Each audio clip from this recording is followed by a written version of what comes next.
Hi அஸ்ஸலாமு அலைக்கும் friends, welcome to மூபீஸ் recipes. இன்றைக்கி நம்ம கிச்சனில் காரசாரமான ரசம் செய்யலாம் வாங்க. இது என்னோடய ஸ்டைல் ரசம். எப்படி செய்கிறதுன்னு பார்க்கலாம். இதுக்கு நான் ஒரு லெமன் சைஸ் புளியை நான் இப்போ எடுத்திருக்கேன். தண்ணி ஊற்றி ஊற வச்சிடலாம். ஒரு 10 மினிட்ஸ்க்கு இதை நம்ம ஊற வச்சிடலாம். எவ்வளோ உங்களுக்கு ரசம் வேணுமோ அவ்வளோ தண்ணி ஊற்றிக்கோங்க. ஊற்றியாச்சு. இப்போது நான் இதை கவர் பண்ணி ஒரு 10 நிமிஷம் ஊற வச்சிடுறேன். இப்போது நம்ம ரசத்துக்கு ஃப்ரெஷ்ஷாக மிளகு சேர்த்துக்கலாம். 1 டேபிள் ஸ்பூன் மிளகு, 1 டேபிள் ஸ்பூன் ஜீரகம். இதை நான் மிக்சியில் நல்லா கொரன்னு அரைச்சிட்டு வந்துடுறேன். லைட்டாக அந்த பல்ஸ் மூடு போட்டு அரைச்சி எடுத்துக்கோங்க.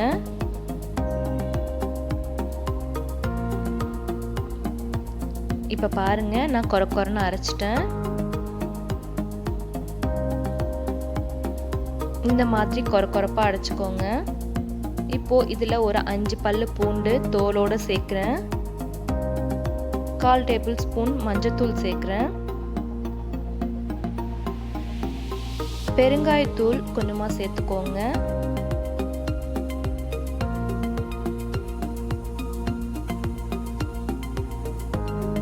சேர்த்தாச்சு. இப்போ இதை நான் பல்ஸ் மூடில் அதே மாதிரி ஒரு செகண்ட் அடிச்சுக்க போகிறேன். ஒரே ஒரு சவுண்டு விட்டால் போதும். இந்த மாதிரி வந்துடும் பாருங்கள்.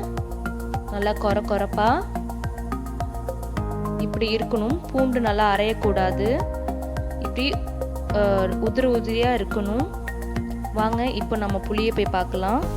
புளி நல்லா ஊறி இருக்கு. புளி கரைச்சிடலாம். இப்போ நம்ம புளி கரைக்கிறதுக்கு முன்னாடி 1 டேபிள் ஸ்பூன் உப்பு நான் சேர்த்துடுறேன். ரசத்துக்கு தேவையான அளவு உப்பு நான் இப்போவே சேர்த்துட்டேன். இப்போது இந்த புளி தண்ணியை வடிகட்டி நான் எடுத்துக்கிறேன். இதை பாருங்கள், எடுத்தாச்சு. இதில் நான் கொஞ்சமாக மல்லிக்கீரை ஆட் பண்ணிடுறேன். தண்டோடு சேர்த்துக்கோங்க. நல்லா ஸ்மெல்லாக இருக்கும். இப்போது இதில் ஒரு சைஸ் தக்காளி சேர்த்துக்கிறேன். நல்லா பிசைஞ்சு விட்டுக்கோங்க. நல்லா பழுத்த தக்காளியாக எடுத்துக்கோங்க.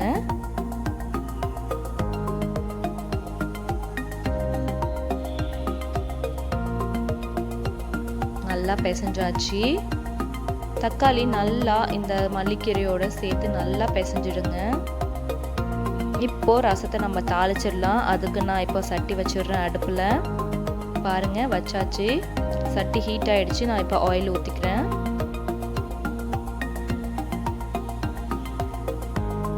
ஆயில் ஹீட் ஆனதுக்கு அப்புறமா நம்ம ஃபர்ஸ்ட் கடுகு சேர்த்துக்கலாம்.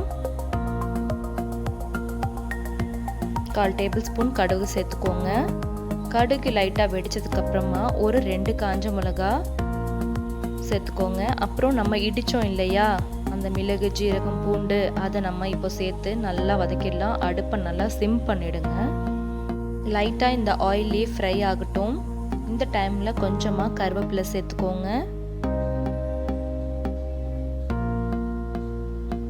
சேர்த்து நல்லா கொஞ்சம் ஃப்ரை பண்ணிக்கோங்க.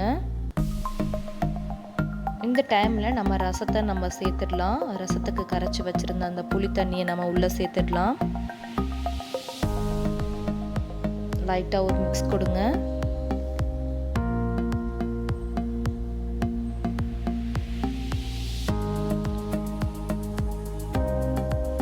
ரசத்தில் ஓரத்தில் அப்படியே ஒரு அந்த நொர பொங்கி வர வரைக்கும் நம்ம வெயிட் பண்ணலாம்.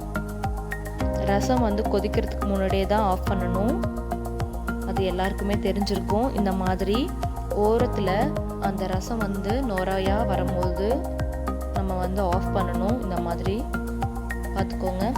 கொதிச்சிடக்கூடாது ரசம். இந்த டைமில் லைட்டாக ஒரு கிண்டிட்டு மூடி போட்டு மூடிடுங்க. சூப்பரான காரசாரமான என்னோட ஸ்டைல் ரசம் ரெடி ஆயிடுச்சு. மறக்காமல் மூபீஸ் ரெசிபியை சப்ஸ்கிரைப் பண்ணிக்கோங்க. பக்கத்தில் இருக்கக்கூடிய பெல் பட்டனையும் கிளிக் பண்ணிக்கோங்க. ஸோ தட் நெக்ஸ்ட் டைம் நான் போடுற வீடியோ உங்களுக்கு ஈஸியாக நோட்டிஃபிகேஷன் வரும். தேங்க்யூ. அஸ்ஸலாமு அலைக்கும்.